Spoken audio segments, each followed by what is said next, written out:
2021ला आमच्या महानगरपालिकेचे इलेक्शन झाले. 2021मध्ये लोकांनी आम्हाला आमच्यावरती विश्वास ठेवून आम्ही महानगरपालिकेत काहीतरी ते लोकांच्या समस्या सोडू शकतो आणि जे लोकांच्या सर्वांगीण विकासासाठी, वार्डाच्या सर्वांगीण विकासासाठी आम्ही काम करू शकतो ह्या विश्वासानं आमच्यावरती मतदान करून आम्हाला निवडून दिलं आहे. 2023ला आमचा शपथविधी झाली. 2023 2025पर्यंत 2 वर्ष झालं. 2 वर्षामध्ये महानगरपालिकेत आमचं छोटंसंही काम होईना.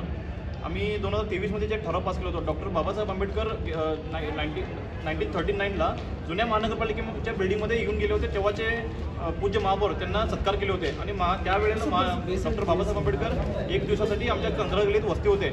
तर त्या जुन्या महानगरपालिकेच्या बिल्डिंगमध्ये डॉक्टर बाबासाहेब आंबेडकर जीवनचरित्रेत आधारित एक म्युझियम व्हावं आणि एक लायब्ररी व्हावं हे एक ठराव पाजलं होतं. पण त्याच्यावरती अजून सुद्धा काही पण अंमलबजावणी नाही झाले. हेल्थ कमिटीच्या मीटिंगमध्ये 2024ला एक त्यांचं फंड जे लागणार ते फंड SFC फंडमध्ये तुम्ही राखीव ठेवून ते काम करा असं ते तेव्हाचे हेल्थ चेअरमन जे होते त्यांनी एक ठराव पास केलं होतं. तरीही सुद्धा त्याच्यावरती काही पण अंमलबजावणी नाही. त्याच उद्देशानं आम्ही ते असं झाले म्हणून आम्ही रिजनल कमिशनरला लिहिलो. रिजनल कमिशनरकडनं एक इतर पत्र आलं, त्याच्यावरती ही अंमलबजावणी नाही. तसंच आमच्या गणाचर गल्लीत एक महानगरपालिकेची जागा आहे, 11 गुंठे जागामध्ये थोडं ते एन्क्रोचमेंट झालं आहे. एन्क्रोचमेंट काढा म्हणून गणाचर गल्लीच्या रहिवासींनी 2021पासून इथं फाईट करायला त्यांनी कंप्लीट करायला येतं. तरीही त्यावरती काही पण यांच्या जराही काही पण एन्क्वायरी नाही ना, त्याच्यावरती काही पण अंमलबजावणी नाही. एन्क्रोचमेंट तसं सोडून टाकलेत. म्हणजे करोडची जागा हे यांना महानगरपालिकेच्या अधिकाऱ्यांना नको झालं आहे. आणि आमच्या वॉर्ड बजेटमध्ये आम्ही 20 लाख रुपयामध्ये गणाचर गल्लीत सगळ्या समाजाच्या, मराठा समाजाच्या ह्याच्यासाठी, लिंगायत समाज, कोरबर समाज, तिकडं आमचं संत हरळय्या समाज आहे, आमच्या पाठीमागे दलित समाज आहे, या सर्वांना एक चांगलं व्हावं, एक उपयोगी व्हावं, त्यासाठी आम्ही समुदाय भवन आम्ही निर्माण करावं या एक आम्ही ठराव पाठवला होता.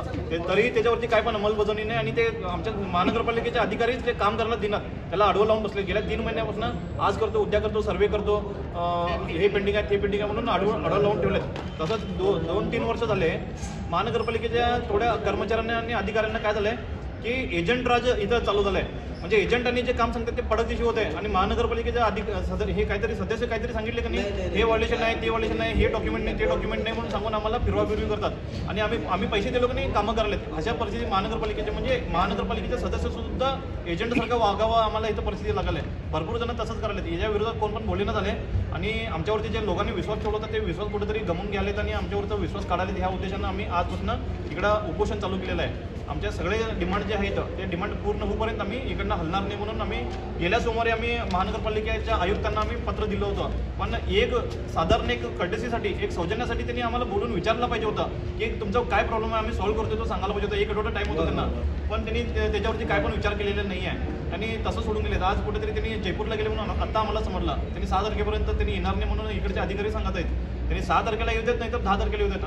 त्यांनी इथं येऊन आमचे कामं पूर्णपणे सुरू करूपर्यंत आम्ही इकडनं हलणार नाही म्हणून आम्ही सांगितलेलं आहे. ಈಗ ಮಹಾನಗರಪಾಲಿಕೆ ಸಭೆಯಲ್ಲಿ ಇದ್ರ ಬಗ್ಗೆ ವಿಷಯ ತಗೊಂಡು ಬಂದಿರಿ ಸರ್. ಮಹಾನಗರಪಾಲಿಕೆ ಸಭೆನ ಆಗಲು ಸರ್, ಸಭೆ ಆದ್ರೂ ನಮಗೆ ಮಾತಾಡೋಣಂಗಿಲ್ಲ ಸರ್.